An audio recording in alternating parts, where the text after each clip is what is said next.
Welcome to chem boost dear students. तो आज हम शुरू करेंगे एक और नया चैप्टर जिसका नाम है डिस्ट्रीब्यूशन लॉ। डिस्ट्रीब्यूशन लॉ का आज फर्स्ट लेक्चर रहेगा, जिसमें जिस टॉपिक को हम कवर करने वाले हैं उसका नाम है नर्स्ड डिस्ट्रीब्यूशन लॉ। एक ओवरव्यू देख लेते हैं इस लेक्चर में हम क्या क्या कनेक्ट करेंगे।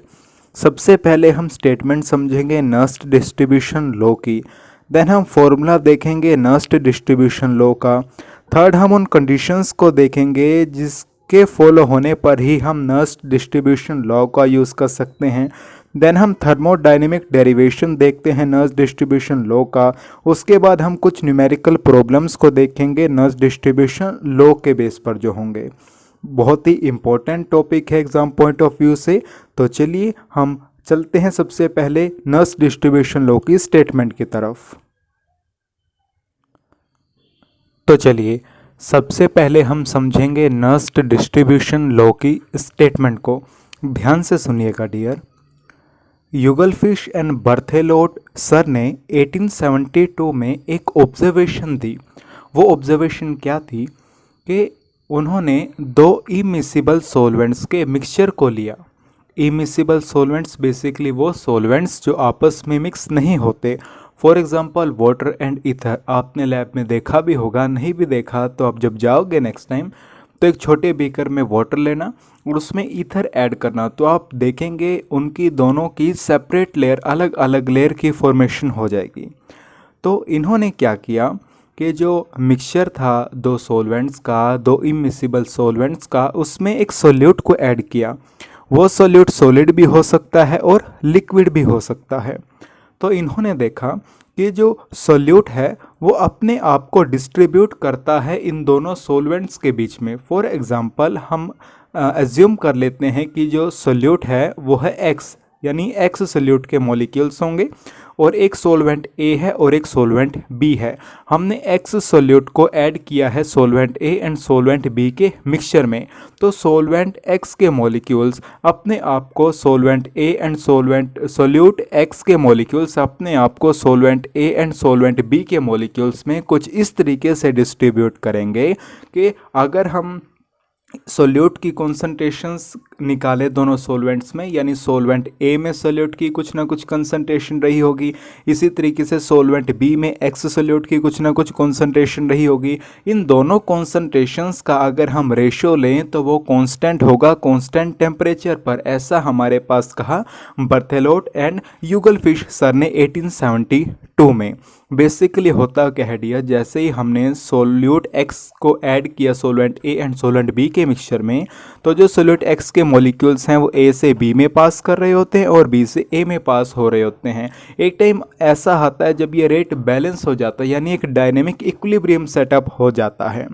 तो सर नर्स्ट ने 1891 में कहा कि ये बात तभी सच होगी अगर हमारे पास जो सोल्यूट है वो दोनों सॉल्वेंट के मॉलिक्यूल्स के बीच में सेम मॉलिक्यूलर स्टेट में हो, उसका मॉलिक्यूलर वेट चेंज ना हो। सर इसका क्या मतलब हुआ? इसका मतलब ये हुआ कि जो सोल्यूट है वो किसी भी टाइप का एसोसिएशन या फिर डिसोसिएशन शो ना करे दोनों ही सॉल्वेंट्स के अंदर। एग्जाम्पल से समझिए, हमने वाटर एंड बेंजीन का मिक्सचर लिया, दोनों इमिसिबल सॉल्वेंट्स हैं।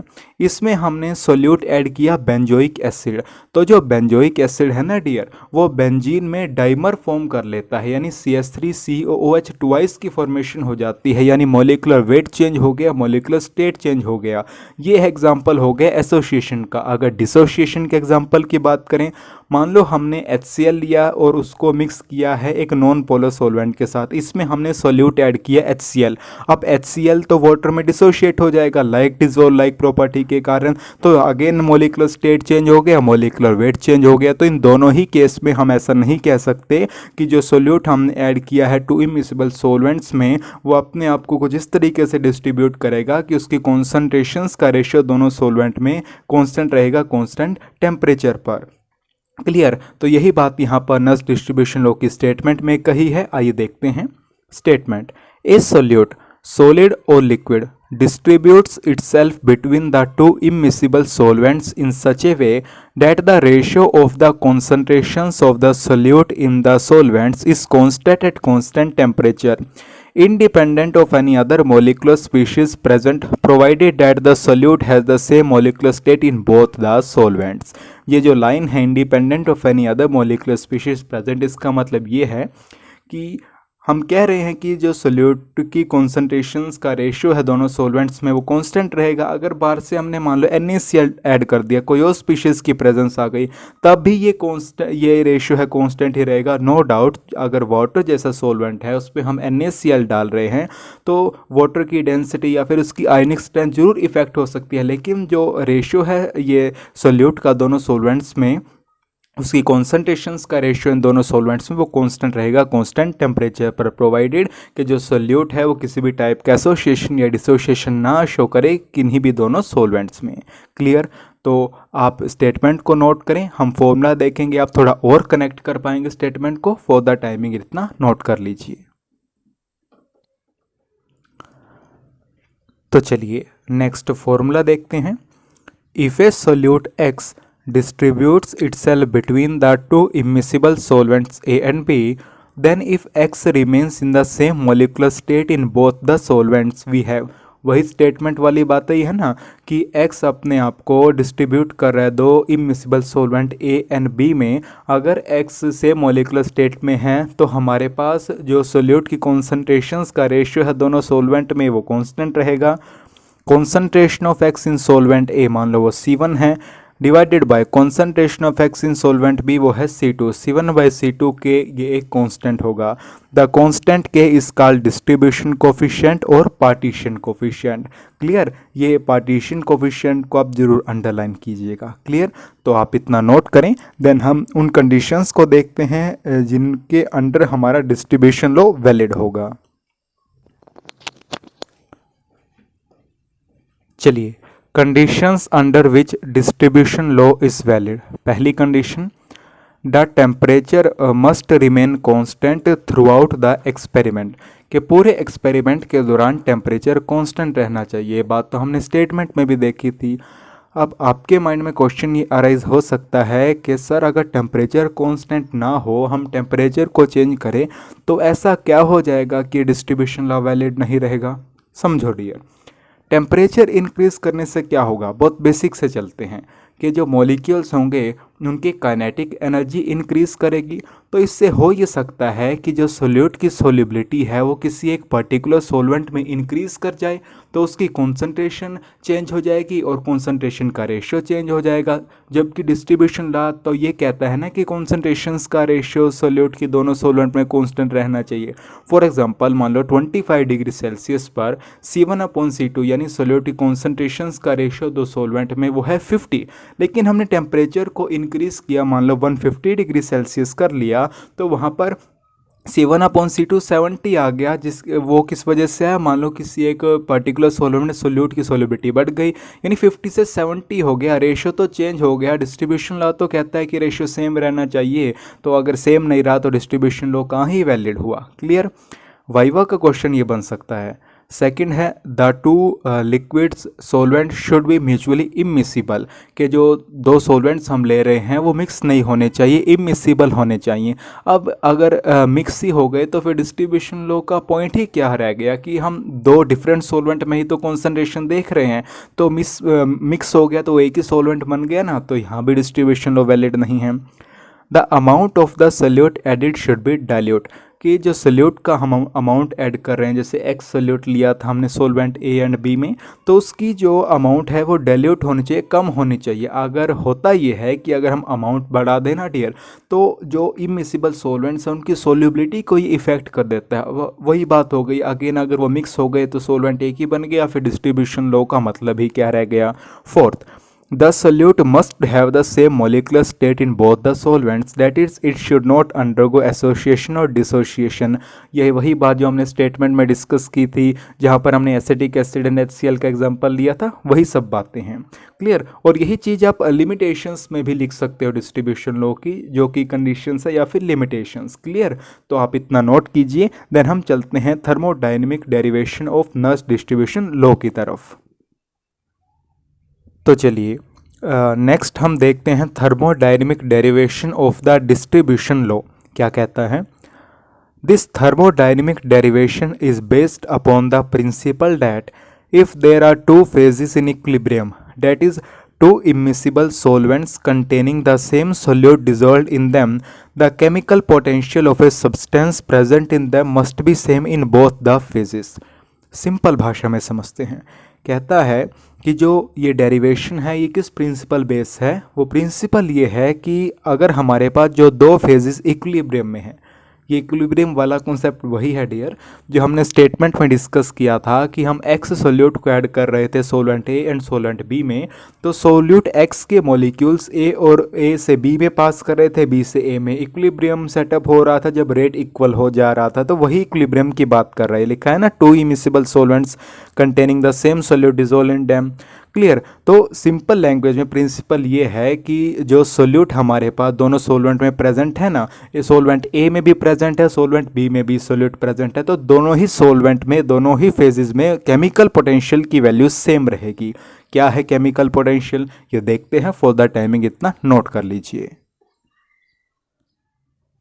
तो चलिए dear, from thermodynamics we know that the chemical potential denoted by mu of a substance in a solution is given by mu is equal to mu naught plus RT natural log of A। अभी इतना समझे, आगे thermodynamics में आप और detail में पढ़ेंगे। For the timing इतना देखें कि जो केमिकल पोटेंशियल है बेसिकली वो बताता है कि एक सिस्टम की फ्री एनर्जी में कितना चेंज आया है with respect to change in number of moles at constant temperature and pressure. और इक्वेशन आपको याद रखनी होगी। म्यू नॉट हमारे पास है स्टैंडर्ड केमिकल पोटेंशियल, यानी 1 एटमॉस्फेयर प्रेशर या फिर कह लो 1 बार प्रेशर, और 298 केल्विन पर जो केमिकल पोटेंशियल की वैल्यू होती है उसे हम स्टैंडर्ड केमिकल पोटेंशियल बोलते हैं। And A is the activity of the substance solute in the solution. Activity basically हमारे पास होती है इफेक्टिव कॉन्सेंट्रेशन। क्या मतलब सर इफेक्टिव कॉन्सेंट्रेशन, ध्यान से समझिए। हम कहते हैं 0.1 मोल HCl का एक्वस सॉल्यूशन है, तो वहाँ से ये H प्लस और Cl माइनस हमें देगा। H प्लस भी 0.1 मोलर होना चाहिए कायदे से, और Cl माइनस भी 0.1 मोलर होना चाहिए।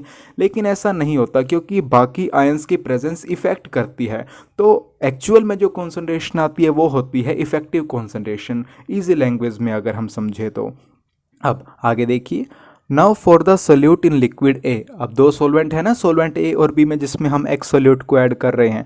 तो लिक्विड ए या फिर सोलवेंट ए के लिए अगर इक्वेशन लिखेंगे तो म्यू सबस्क्रिप्ट ए डिनोट कर रहा है लिक्विड ए को, is equal to mu naught subscript A plus में capital R capital T natural log of small A subscript capital A. Capital R gas constant, T temperature, A activity व effective concentration, capital A again liquid A को बता रहा है।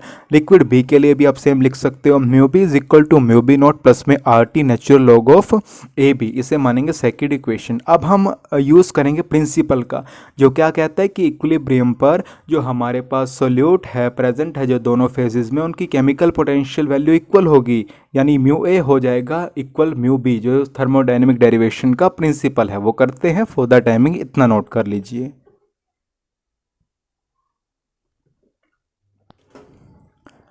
चलिए, since the liquids A and B are in equilibrium, वही बात principle, chemical potential दोनों liquids में इक्वल हो जाएंगे।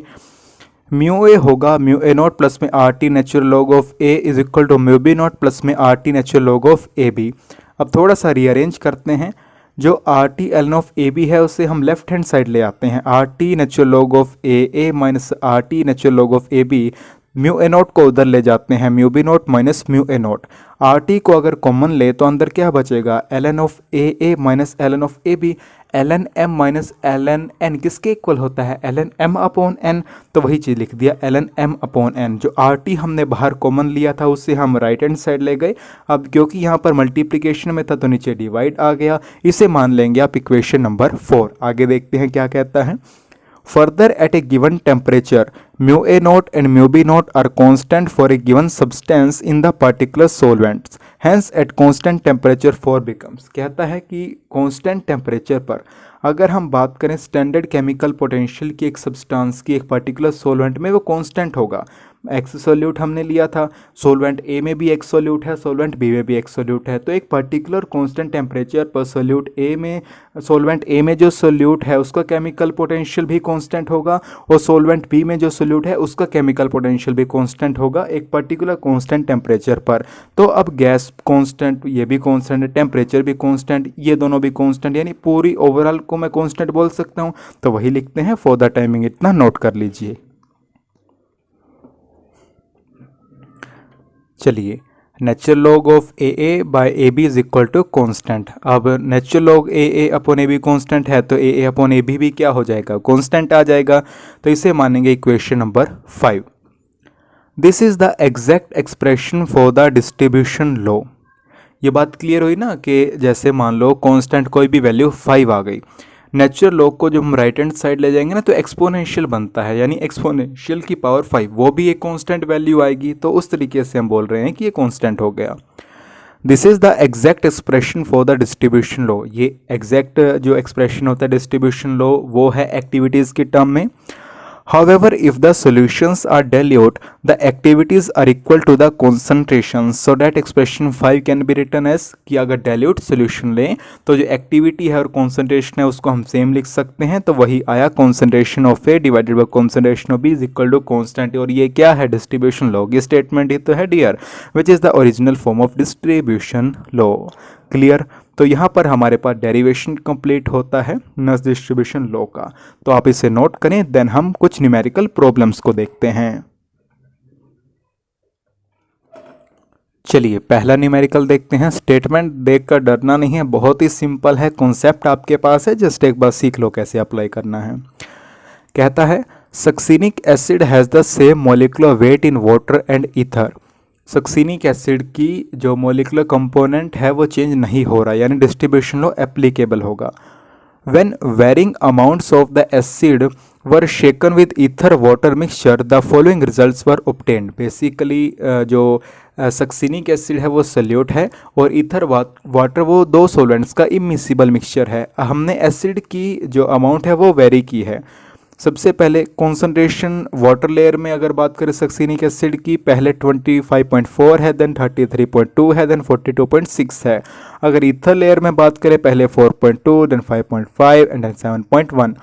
Calculate the partition coefficient and show that these figures illustrate the distribution law. हमें पार्टीशन कोफिशिएंट कैलकुलेट करना है और ये बताना है कि डाटा डिस्ट्रीब्यूशन लॉ को फॉलो करता है। खुद से ट्राई करें, आप कर सकते हैं, अगर नहीं होगा तो हम करेंगे ही इसको, एक बार खुद से ट्राई करें।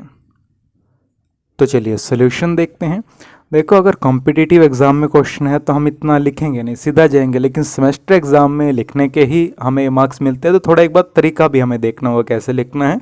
हर एक चीज़ को आपको वहाँ पर आइडेंटिफाई करके बताना होगा। जैसे पार्टीशन कोफिशिएंट पूछा था, तो सबसे पहले हम यही बताएंगे कि पार्टीशन कोफिशिएंट क्या होता है। Partition coefficient of succinic acid between water and ether is given by the ratio. हमने देखा था कि सोल्यूट अगर दो इमिसिबल सॉल्वेंट्स में ऐड कर रहा है तो उसकी कॉन्सेंट्रेशंस का रेशियो दोनों सॉल्वेंट में सेम रहेगा एट कांस्टेंट टेम्परेचर। तो वही बात कही है कि वाटर में जो कॉन्सेंट्रेशन होगी सक्सिनिक एसिड की डिवाइडेड बाय ईथर में जो कॉन्सेंट्रेशन होगी सक्सिनिक एसिड की वो कांस्टेंट होगी। तो वही हमें निकालना है। पहले एक्सपेरिमेंट से डाटा के वाटर में कितनी कॉन्सेंट्रेशन है सक्सिनिक एसिड की 20.44, ईथर में कितनी है 4.2, ये आया 6.04। आप उसमें देख सकते हैं जो हमने डाटा वहाँ पर आपको स्टेटमेंट में लिखवाया है। सेकंड सेट में के की वैल्यू निकालेंगे, वही वाटर में सक्सिनिक एसिड की कॉन्सेंट्रेशन डिवाइडेड बाय ईथर में सक्सिनिक एसिड की कॉन्सेंट्रेशन 6.03। थर्ड सेट में भी 42.6 डिवाइड बाय 7.16 आ गया। अगर हम मीन वैल्यू निकाले पार्टीशन कोफिशिएंट की तो वो होगी, इनका हम ऐड करके 3 से डिवाइड कर देंगे तो वो आएगा 6.02। तो ये तो आ गया पार्टीशन कोफिशिएंट की वैल्यू। अब ये डाटा कैसे इलस्ट्रेट कर रहे हैं डिस्ट्रीब्यूशन लॉ को, आप देख सकते हैं कि जो कॉन्सेंट्रेशन का रेशियो है सोल्यूट का दोनों सोल्यूट में वो ऑलमोस्ट सेम ही तो आ रहा है 6.04, 6.03, 6। क्लियर। तो ये डाटा भी ये बता रहा है कि ये डिस्ट्रीब्यूशन लॉ को फॉलो कर रहा है। ये लाइन भी लिख देते हैं फॉर द टाइमिंग, आप इतना नोट कर लीजिए। चलिए numerical number 2। An aqueous solution of succinic acid at 15 degrees Celsius containing 0.07 gram in 10 centimeter cube is in equilibrium with the ethereal solution containing 0.013 gram in 10 centimeter cube.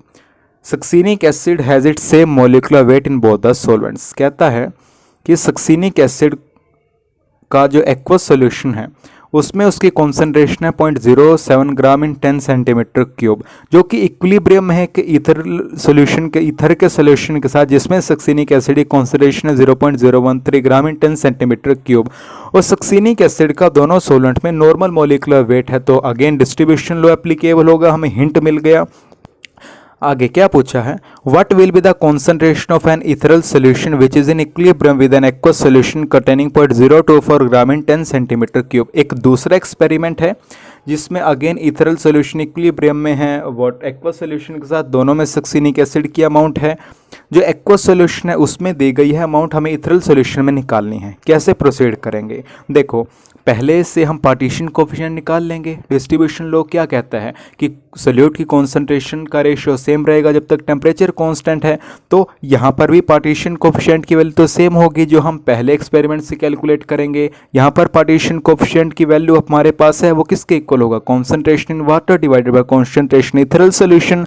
Water में given है, ethereal solution में निकालनी है partition coefficient, हम पहले experiment से निकाल चुके हैं तो आप निकाल देंगे। तरीका मैंने आपको बता दिया, जल्दी से निकालो, नहीं होगा तो हम डिस्कस करेंगे ही। आप कर लेंगे करंट ट्राई एक बार।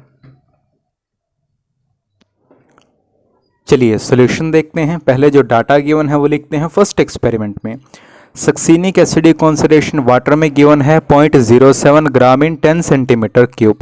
सक्सीनिक एसिड कॉन्सेंट्रेशन ईथर में गिवन है जिससे हम C2 से नोट कर रहे हैं 0.013 ग्राम इन 10 सेंटीमीटर क्यूब। कन्फ्यूजन ना हो, इसे आप ऐसे लिख सकते हैं 0.013 डिवाइडेड बाय 10 ग्राम पर सेंटीमीटर क्यूब।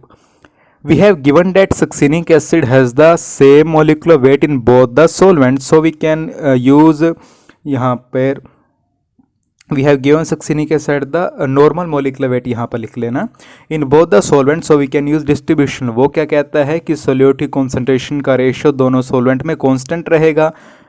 C1 कितनी गिवन है वाटर में 0.07 डिवाइडेड बाय 10 सेंटीमीटर क्यूब, और C2 कितनी गिवन है यानी ईथर में 0.013 बाय 10 ग्राम पर सेंटीमीटर क्यूब। ग्राम पर सेंटीमीटर क्यूब से ग्राम पर सेंटीमीटर क्यूब कट गया, K की वैल्यू आ गई 5.38। ये आ गई पार्टीशन कोफिशिएंट। इसका यूज़ करते हुए सेकेंड एक्सपेरिमेंट में हमें इथरल में सक्सीनिक एसिड की कॉन्सेंट्रेशन निकालनी है। आइए वो देखते हैं। चलिए ये आ गई सेकेंड एक्सपेरिमेंट की बात। हमें सक्सीनिक एसिड कॉन्सेंट्रेशन गिवन है वाटर में 0.024 ग्राम इन 10 सेंटीमीटर क्यूब, जिसे हम 0.024 बाय 10 ग्राम पर सेंटीमीटर क्यूब भी लिख सकते हैं। ईथर में हमें निकालनी है। डिस्ट्रीब्यूशन लॉ के अकॉर्डिंग सक्सीनिक एसिड कॉन्सेंट्रेशन का रेशियो दोनों सोलवेंट्स में कांस्टेंट रहेगा, जिसे हम पार्टीशन कोफिशिएंट या फिर डिस्ट्रीब्यूशन कोफिशिएंट बोलते हैं। C1 by C2 is equal to K। C1 given है 0.024 बाई 10, C2 हमें निकालनी है 5.38। अभी फर्स्ट एक्सपेरिमेंट से हमने निकाला है, तो C2 हम यहाँ से निकाल लेंगे रीअरेंज करके, जो आता है 0.00045। ये कैलकुलेशन एक बार चेक कर लेना। तो हम लिख सकते हैं कि जो कॉन्सेंट्रेशन है सक्सीनिक एसिड की ईथर लेयर में वो है 0.00045 ग्राम पर centimetre cube. Clear? I think अब कनेक्ट करना आ रहा होगा आपको कॉन्सेप्ट जो हमने नर्स डिस्ट्रीब्यूशन लॉ में समझा था। अब स्टेटमेंट को भी आप इजीली कनेक्ट कर पा रहे होंगे। क्लियर? अब इसे नोट करें। देन मैं आपको एक क्वेश्चन दे रहा हूँ होमवर्क के लिए। इससे पहले जो न्यूमेरिकल किया था ये सेम उसके जैसा है, उसका आंसर आप कमेंट बॉक्स में मुझे आंसर कीजिएगा। चलिए आप इतना नोट कर लें। तो चलिए आपका होमवर्क ये प्रॉब्लम रहेगा। क्या कहता है इसमें कि when varying amount of iodine व shaken with CCl four water mixture. ये दो इमिसिबल सॉल्वेंट्स का मिक्सचर हो गया जिसमें हम आयोडीन सोल्यूट डाल रहे हैं। तो ये डाटा गिवन है, हमें बताना है कि ये जो डाटा है ये इसमें आपको पार्टीशन कोफिशिएंट निकालना है। पार्टीशन कोफिशिएंट की वैल्यू निकाल कर आपको कमेंट में आंसर करनी है। तो चलिए ये सब हमारे पास था नर्स्ट डिस्ट्रीब्यूशन लॉ से रिलेटेड। एक बार समअप करते हैं आज हमने क्या क्या सीखा। सबसे पहले हमने नर्स डिस्ट्रीब्यूशन लॉ की स्टेटमेंट देखी, देन उसके फॉर्मूला को समझा। उसके बाद हमने थर्मोडायनेमिक डेरिवेशन देखा नर्स डिस्ट्रीब्यूशन लॉ का। देन हमने कंडीशंस भी देखी थी जिनके अंडर हम नर्स डिस्ट्रीब्यूशन लॉ को अप्लाई कर सकते हैं। और उसके बाद इस कॉन्सेप्ट के बेस पर दो बहुत ही अच्छे न्यूमेरिकल्स देखे और लास्ट में आपके लिए ये होमवर्क है। क्लियर? तो चलिए आज के लिए बस इतना ही। Till next video, keep learning, keep growing.